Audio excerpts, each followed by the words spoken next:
ఉన్నారంటే ఆయన public meeting లోనే యువరా మెడికల్ బోర్డు పోయిందని చెప్పింది. ఆ చెప్పిన నాలుగు తొండలు జరగొడతాం అని చెప్పేసి మాట్లాడింది. మరి ఇప్పటి వరకు కూడా దాని మీద ఏం పరిష్కారం చేయడం లేదు. కాబట్టి ఇవాళ ఈ మెడికల్ బోర్డు సమస్య పరిష్కారం కావాలి.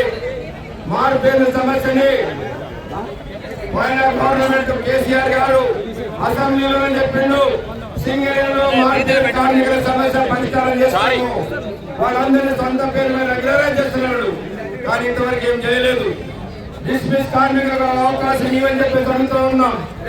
దాంతో పాటు ఏదైతే సొంత ఇంటి పథకం ఉన్నదో దానిపైన యాజమాన్య సెక్షన్ మీటింగ్ ఒప్పుకున్నది, కమిటీ చేశారు, కానీ ఇంతవరకు పరిష్కారం చేయలేదు. అట్లనే ఇన్కమ్ ట్యాక్స్ సమస్య, ఏదైతే పెన్షన్ మీద ఇన్కమ్ ట్యాక్స్ మన అధికారులు కట్టిస్తున్నారో అట్లనే మనకు కట్టియాలని మొదటి సత్య సమావేశం అడిగితే సింగరేణి యాజమాన్యం ఒప్పుకున్నది. నోట్ పెట్టారు. డైరెక్టర్ సంతకాలు అయ్యి సిఎన్ఎంకి పోయిన తర్వాత ఐఎన్టీసీ నాయకుడు చంద్రప్రసాద్ గారు పోయి సార్ ఇది మేము మంత్రి గారితో ప్రకటన చేపిస్తాం మీరు ఆపండి అని చెప్పేసి ఆపించాడు. మరి ఆయన ఆపించుడు 10 నెలలు అయిపోయింది. ఇంతవరకు మంత్రితో ప్రకటన లేదు, సింగరేణి యాజమాన్యం ఇస్తలేదు. అట్లనే మైనింగ్ స్టాఫ్ ట్రేడ్ సమస్యలు ఉన్నాయి, కాంగ్రెస్ సమస్యలు ఉన్నాయి.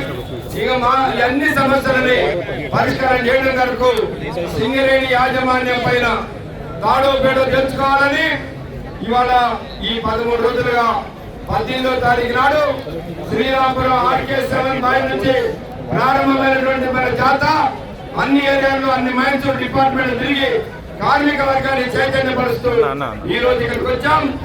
ఈ రోజు కనుక సింగరేణి యాజమాన్యం బాధ్యత తీసుకునేందుకు ప్రకటన చేస్తే మంచిదే.